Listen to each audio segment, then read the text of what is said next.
I will be the first to admit that my life is beautiful. I have an angelic face and a body made for sex. At least that's what more than one man has told me.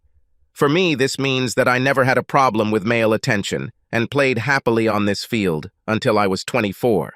Then, after a serious conversation with my parents, I decided to settle down and seriously think about fulfilling my civic duty and giving them grandchildren.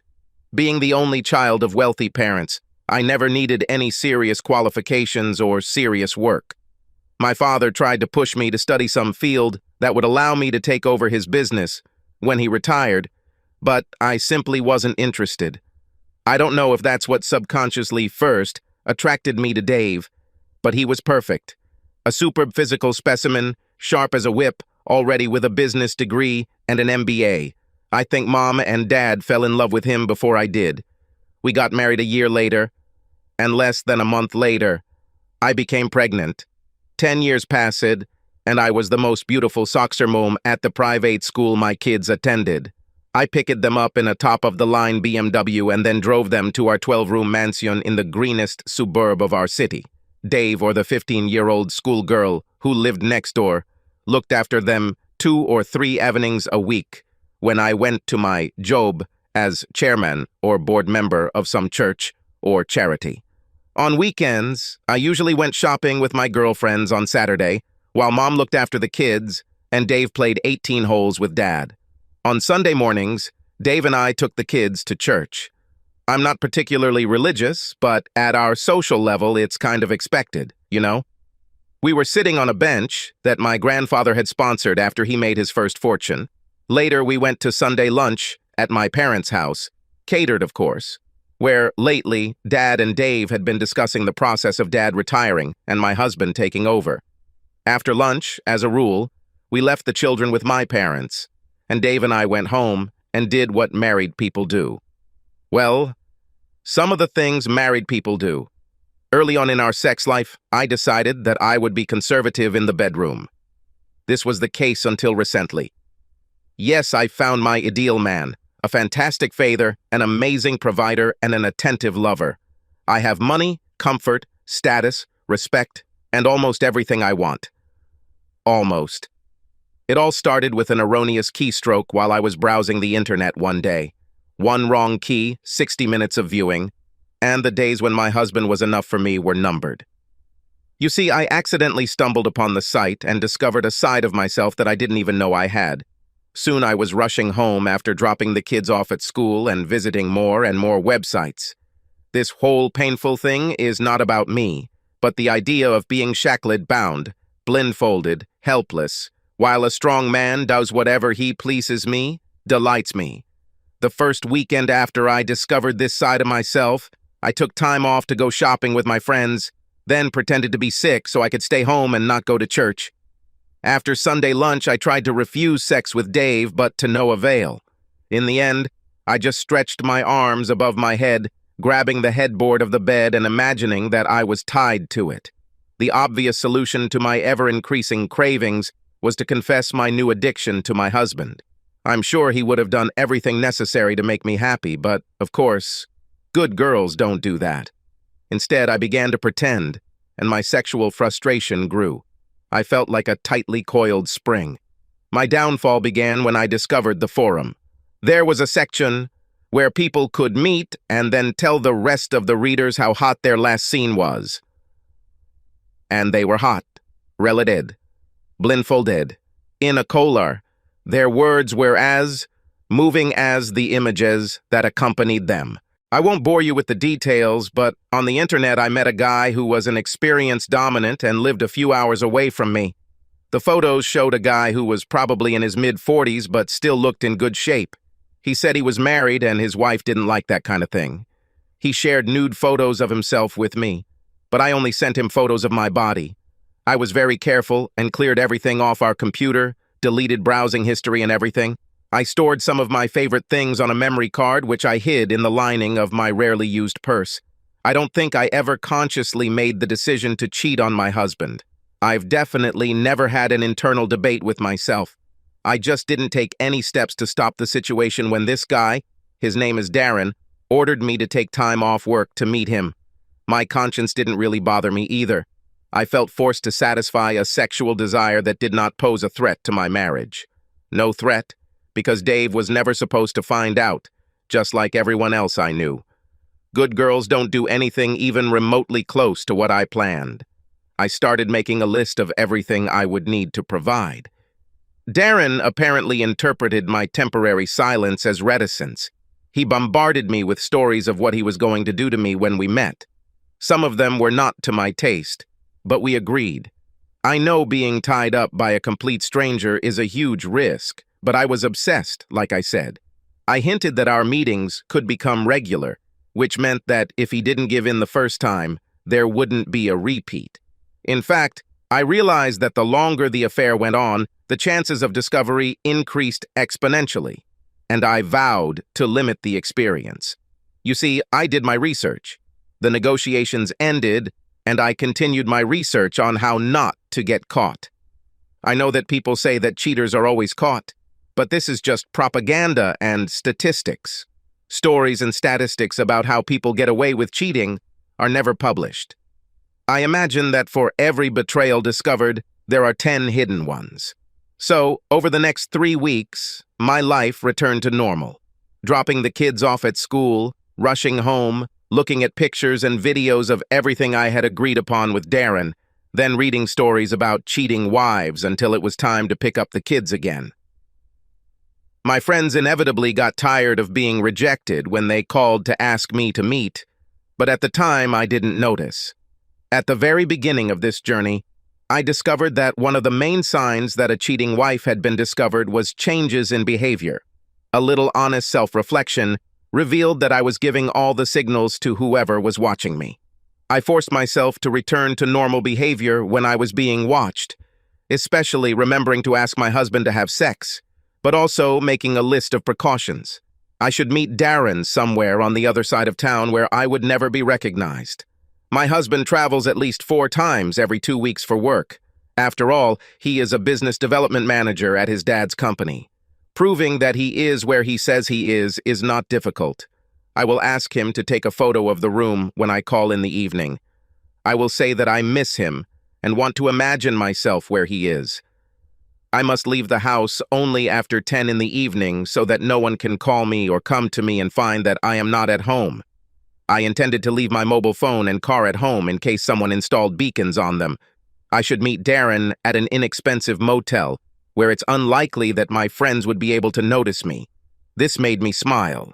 I knew that at least 3 of my friends had successfully hidden their affairs in the past. Wouldn't it be ironic if I was discovered by a friend meeting her beau at the same motel? I added a wig and other disguise items to the list. I have to keep them in my locker at the tennis club so that they are only visible for a minimal amount of time. I have to pay for the room in cash and book it either in person a few days in advance or by phone from one of the charities I volunteer for. I will get to the motel by taxi, which will pick me up at a local park, which I can walk to. This way, other people's cars won't be visible in the driveway, and I won't be seen leaving at an odd hour. Thanks to mobile phones, telephone booths in our city are a thing of the past. So the only weak point in my plans was calling taxis on my mobile. The best thing I could do was immediately erase all records of the call. It's unlikely that Dave would go through my phone log to check every single number. So we sorted things out with my husband and friends. The only problem that remained was what to do with the children. Our full-time nanny has to be home by 10 o'clock at night, and even then she can't be counted on not accidentally mentioning to her husband that she babysat the kids while Dave was away. I wasn't going to look after them with someone I didn't know, and the youngest one is too young for sleepovers. There remained one possible, although far from attractive, option. I can put my children to sleep and limit the time I am away. Let's say leave at 10:15 p.m. An hour's taxi ride, 5 hours with Darren, another hour's taxi ride, and I could be home by 5:15 a.m., which at this time of year is still an hour before dawn. The wig and coat, which I almost never wear, were supposed to protect me from being identified by pre-dawn dog walkers and insomniacs. As frustrating as it was to put my children to sleep, I was obsessed. The closer my preparations came to fulfilling my new fantasies, the more problems became apparent. In fact, it took a huge amount of willpower for me to critically analyze my plans. I experimented with various over-the-counter sleeping pills, all of which were listed as safe for small children, and found doses that kept me awake with them when it was time to get up for school. To guarantee 100% results, I did this every night for a week. She stopped only when Dave commented on their changed habits. It was during one of our internal security review sessions that I began to worry about what would happen if Darren turned out to be a serial killer, or even if he got carried away and marked me beyond our agreed-upon boundaries. I noticed that his email address consisted of his initials and last name, and after half an hour of Googling, I had the address. I subtly let him know that before we met, I would leave clues about his identity in case I disappeared. He assured me that I would be safe. I also understood the weakness of the situation, where he might be caught cheating on his wife, which would lead her to me and my husband, so I insisted that he take the same precautions as I did.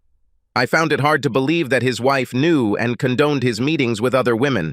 He provided an STD test, which I requested because I enjoy unprotected sex, and there was no risk of unwanted pregnancy due to the birth control pills I religiously take every morning at 8:30. So, evening came. It's 10:10 p.m. I've finished dressing in the tight black dress Dave bought me a couple of years ago, and my bag with my toiletries and a few things for the night, as my grandmother said, is already packed.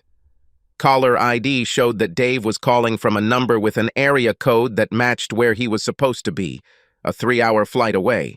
The taxi was already on its way, and the children were fast asleep in their cribs.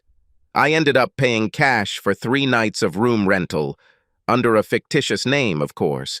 The extra night was Darren's idea, and in my opinion, a very reasonable one.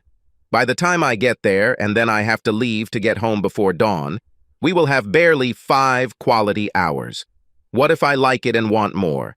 Dave is away until his plane lands at lunchtime on Thursday. I could repeat what I would do tomorrow and Wednesday evening, after all. Money for a room means nothing to such a wealthy lady like me. 3 nights to get it all out of my head. 3 nights to prevent this from becoming a long-term endeavor where the chances of being discovered increase exponentially. Yes, it was a smart move. I logged into our computer to check if there were any last-minute emails from Darren. There weren't any. I checked to see if there was any evidence in the deleted folder, then sent a short SMS to my future owner saying that I was on my way. Looking at my watch, I saw that it was time to go to the park to meet a taxi. Taking one last look in the mirror, I asked myself if I should retreat even now, but the little devil on my shoulder said no. What could go wrong? I put the phone on the kitchen counter and walked out. By the time the taxi dropped me off at the motel, I was wet with anticipation. There was no one around, which was nice. I knocked carefully on the door to room 310 and smiled at Darren's forethought. There was already a Do Not Disturb sign on the doorknob. When Darren opened the door, only the bedside light was on. My first impression was disappointment. His photo on the website must be out of date, because in reality, he was about 10 years older than I thought and weighed much more. Later, I noticed that his fingers were stained with nicotine, and when he kissed me, his breath emanated the distinct smell of alcohol mixed with stale cigarettes. That's all I had time to do before, after a short hello and a touch of my lips. He pounced on me. I heard the dress tearing as he hurriedly took it off. As soon as it disappeared, he stood behind me, placing a muscular hand on my shoulder and covering my mouth. I felt him fiddle with the clasp of my bra, but only for a few seconds before he, in his impatience, simply yanked it forcefully. All this time, his rough hand muffled my protesting sounds. I liked it. As soon as I was naked except for the rings, his free hand roughly groped my breasts. I just hoped he remembered his promise not to mark me, but judging by his breathing, he didn't have much control over himself. Almost tripping over the bag I dropped on the floor, Darren dragged me to the bed and, without allowing me to open my mouth, pushed me onto it. He somehow covered my mouth with his shoulder, freeing both hands to secure one, and then both of my hands, with the cuffs already attached to the bed. They were soft, but made of real steel, and held my outstretched arms motionless. When I was helpless, he reached under the pillow and took out a harness, which he placed on my head. I'm not entirely sure how it works, but it held a ball securely in my mouth, rendering me completely unable to make any speech sounds other than grunts and groans. He then secured each ankle to opposite bedposts. He stepped back to admire his work before ripping off his clothes. While I basked in the sensations, melting from the feeling of helplessness, I thought that I had done the right thing. I can spend 3 nights without risk, and no one will ever know about it. True, stopping my new hobby in the near future may be a problem, but I am sure that the risk of this can be reduced with a little research. Jen, this is Dave. My kids just called me and said that when they woke up this morning, Portia wasn't home. They searched the whole house but could not find her. Dave paused to catch his breath from the adrenaline rushing through his system. His mother-in-law was concerned about the tone of his voice. Well, she's not here. Can't you come there as soon as possible? Of course. I'll call you when I arrive. Dave, having flown home as quickly as he could, had just finished hugging his children tightly. They were brave, but it was clear from their eyes that they were very worried. He turned to his relatives and thanked them for being there for his family. Have you tried going to the police again, Pete? Yes, the answer is the same. Unless there is evidence to the contrary, within the first 48 hours they assume the person has simply left. Everything is as neat as a pin, and there is no sign that Portia has just left the house. Dave chimed in. Except her car is still in the garage and her phone is on the table near the back door, instead of on the charger where she usually keeps it. Portia's mother, Jen, noticed the children were upset by the conversation and took them into the kitchen to finish preparing dinner. Dave and Pete retired to the office. Dave's father-in-law lowered his voice to a more conspiratorial level. Her phone was here, but her house keys and purse were not. It's like she just went out to the store and never came back. But the nearest store is an hour's walk away, and my Portia would never leave the children like that. There's one more strange thing, Dave. I found this on the kitchen table. The older man showed him a bottle of over-the-counter baby sedative and a tiny measuring cup. The obvious reason why these objects were there did not suit the man who dearly loved his wife and respected her devotion to motherhood above all her other outstanding qualities. The possibility that she had deliberately drugged them with a sedative was so far removed from the image of his wife that he ignored it and returned to his concerns. The last time his children saw their mother was when she put them to bed at 9:30 p.m. the night before. Where was she? His own phone call to the police confirmed the relative's words. Since there was no disturbance in the house and his wife's purse and keys were missing, they assumed that she had simply left and did not want to be found. And so it happened. Dave then called everyone in their address book. Nobody saw the Porsche. He and his family focused on keeping the children occupied, but everyone in the family had trouble sleeping that night. In the morning, Dave, staggering from fatigue, came into the kitchen, where Pete had already drunk half his coffee. They exchanged pleasantries, until the older man expressed his opinion. Dave, have you checked her email yet? You have access, right? Good idea, Dad. If she hasn't changed her password, I will be able to access her account. They went into the office and started the family computer. Portia's password worked, and soon the couple were spying with all their might. The inbox looked normal, and sorting the emails by sender and quickly going through the list didn't reveal any unfamiliar names. Pete, who felt more comfortable using the computer than his brother-in-law, suggested checking the deleted items folder. It turned out to be empty.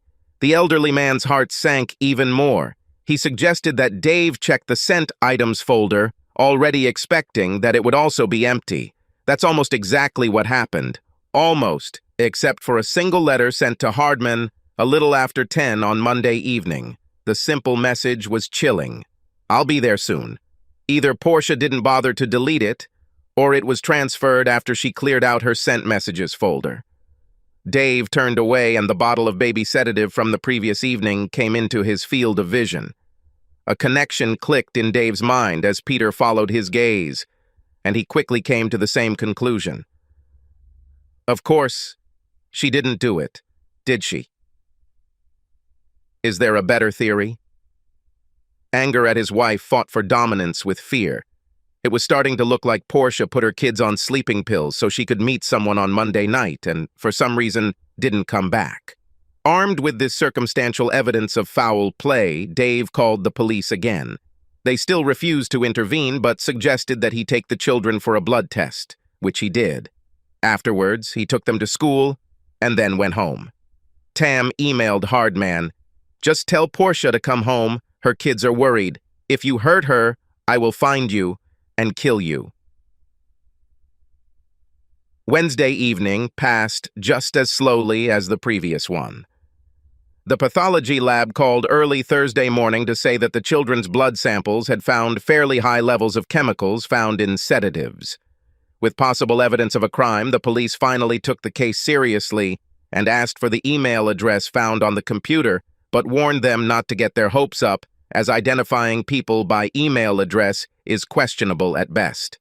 With nothing else to do, all three adults sat by their phones and waited for news. I stood in front of my own front door, disheveled, exhausted, and scared. I clutched my torn, tight black dress in my hands, the same one I wore on Monday evening, so that it would not tear and expose my left bare breast. I slowly inhaled and exhaled, trying to calm myself, trying to forget the nightmare that had been the last 3 days, trying not to think about the horror that was about to break out in the next few hours. But the nightmare. I couldn't get rid of the memories of the nightmare. I remembered what seemed like years ago, that feeling of sweaty Darren grumbling over me. He must have seen the look of pleasure in my eyes, and he probably didn't like it. He reached towards my left ear and took out something from under the pillow.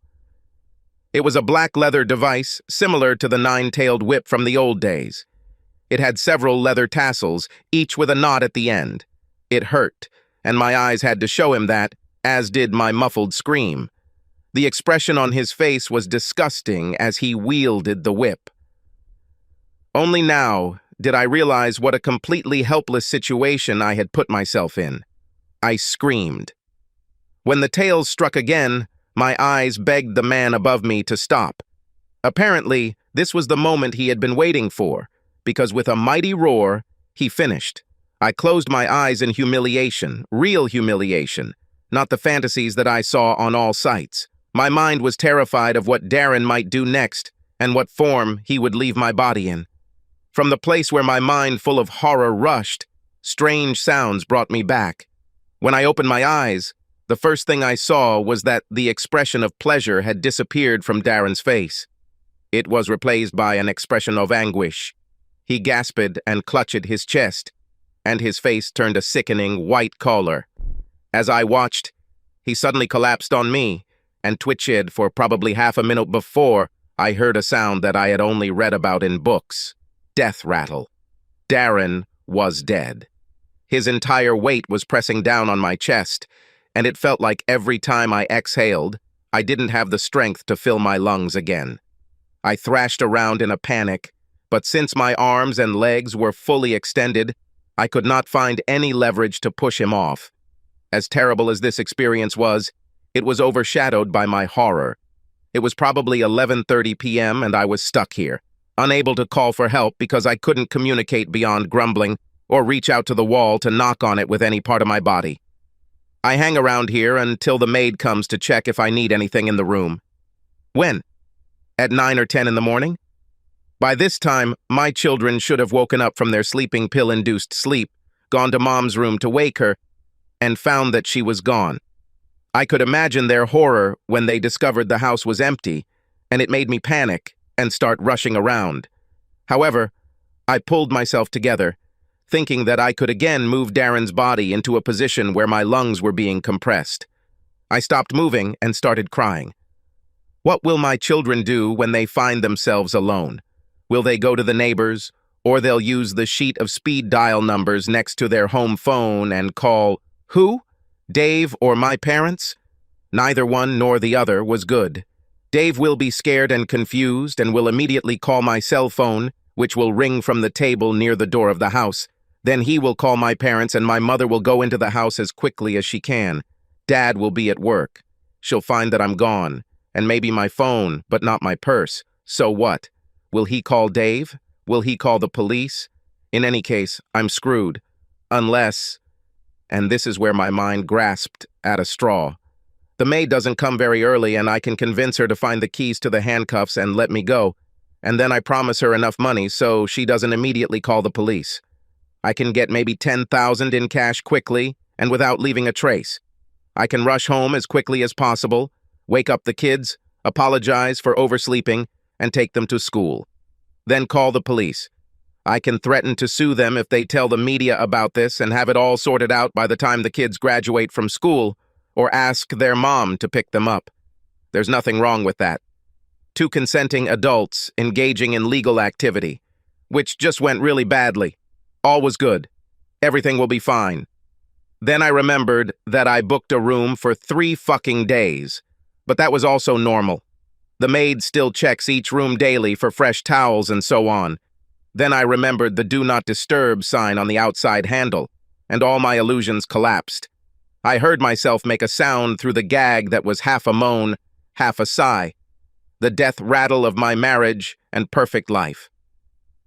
Daylight filtered in through the tightly closed curtains, slightly raising the temperature in the room. Just enough to make my trembling subside a little. How long can a person go without water? I seem to remember no more than 2 or 3 days. I might have known this if I had paid more attention in school instead of spending all my effort on making sure my clothes were better than the other girls and that they were revealing enough to attract the bulk of the male attention in class. Then I thought that death might be preferable to what awaited me. My legacy and memory may be destroyed, but at least I won't be around to see it. Judging by the brightness of the curtains, the sun had risen high enough to penetrate the narrow gap between the rows of rooms in the cheap motel, which once again confirmed that there would be no escape that day. My tongue is already stuck to the roof of my mouth. I hoped I could talk fast enough so the maid wouldn't call the police when she found me in the morning. Since there were no police, all sorts of explanations were plausible, but as night fell, I realized that some of them were bizarre deliriums caused by desperation and thirst. I think my last conscious thought before the headache and delirium consumed me was a simple one. I'm done for, and all this because of one stupid decision. I never met the maid who found me, although I would very much like to do so one day when I am armed with something deadly. My first memory was of being shaken on the gurney as they put me into the ambulance. I was hooked up to one of those devices that drip stuff into you. The emergency personnel apparently recognized my extreme dehydration and began pouring fluids into me. They also placed my purse next to me. My next memory is of being wheeled to the hospital and someone trying to take my bag. I clung to her as if to a terrible death. I'll contact my family when I'm ready, and I've had at least half a chance to pursue a plausible story. Until then, I plan to remain unknown. With the help of heat packs and an IV, followed by small sips of water, I recovered physically enough to start thinking straight again after lunch. The planning was interrupted when I was questioned by the police. I insisted on the truth and reminded them of their duty of care, threatening legal action personally if my story became known to the media. As he left, the sergeant looked at me with a look that seemed to mix amusement and pity. By mid-afternoon, I had a credible story, but I won't bore you. Much of it depended on the fact that my family would be so relieved by my sudden appearance that they would not ask too many questions. During the evening rounds before 7 o'clock in the evening, the staff doctor finally released me, and I quickly put on my torn dress. On the way, I asked the nurse if there was a clothing store nearby that was open at that time of day, and received a sharp and rather cold no. She still deigned to call me a taxi, and I sat at the entrance to the hospital and waited for him, calm and confident, despite my outfit. There was a TV in the waiting room tuned to the 7 o'clock news, and that ended my confidence and my life. The main news was dedicated to a little old me. There were photographs of me lying on the motel bed underneath the dead Darren, apparently taken by the maid and sold to the media. My face was blacked out, I assume, for legal reasons. After all, it was a coroner-controlled scene. However, the television cameras did not show such courtesy. How they got ahead of the departing ambulance I will never know, but they did. My face was clearly visible as the gurney was brought to the ambulance. They even showed me one of the handcuffs still attached to my wrists. I passed out and must have almost been carried to the taxi when it pulled up. Who gave the driver my address is a mystery, but my next memory is that I am standing here, right now, facing the door leading into the execution yard, devoid of hope or even the desire to fight. All the illusions I could entertain lasted about 300 milliseconds after my husband opened the door. Over his shoulder, I saw the TV. It was tuned to the very station on which I had so recently seen myself. He looked into my eyes, raising an eyebrow questioningly. This was it, my moment of truth, my opportunity to say that I was kidnapped, handcuffed to a bed, and abused for 3 days, that I am worthy of his pity, not contempt. Then I looked at my phone, still on the table, next to the door, at the purse in my hand, then at what I was wearing. With that last glance, all the remaining struggle in me faded away. I sank to my knees in shame and defeat. Dave didn't have to say a word. As if that wasn't enough, I heard a high-pitched voice ask from somewhere behind me, "Really, Portia, are you drugging your own children with sleeping pills?" It was my own mother's voice. If my mother is confident enough to judge me, I know that in my father's eyes I will be written off. He loves Dave like the son he never had, almost as much as he loves me. I don't know how much time passed after the door slammed in my face. I heard a voice behind me asking me to confirm my name. It was the police. I was arrested, handcuffed, taken to the station, and charged. When they showed me the evidence, my fingerprints on the bottle of sedative, my absence from the house and the children's blood tests, I saw no point in denying anything. The media, of course, went into a frenzy. A famous mother drugs her children so she can go on a date with her lover, and then that lover dies while she is tied to the bed and trapped for 3 days. After 4 nights in jail, when it became obvious that no one was going to post bail, the state released me on my own recognizance. Someone must have alerted the media because they were all waiting for me outside the prison, and it was the longest walk of my life until they finally gave up. I reconsidered my options when my feet led me to the main street of the city. My superficial socialite friends will never have anything to do with me again without the risk of being smeared with my poison. My children are old enough to understand that I took a risk and betrayed them in the worst way a mother can. Besides, they have a caring father and 2 sets of close grandparents. They don't need me. If I had stayed, I would have been laughed at and spat on until the memory of my behavior faded, and then simply shunned until death. I looked in my wallet to see how much cash I had. Less than $200. I saw an ATM on the other side of the street and decided to check if any of my cards still worked. In my opinion, the odds were 50-50, but we all know how bad my judgment has been lately. If any of my cards work, I'll turn left toward the bus station. If it doesn't work, I'll turn right. To the bridge over the long descent to the river. I inserted the first card and held my breath. Subscribe to our channel so that your second chaff doesn't cheat on you, and go ahead and listen to the next story, because this story is nothing compared to the next one. If you're under 18, don't even think about listening to the next one.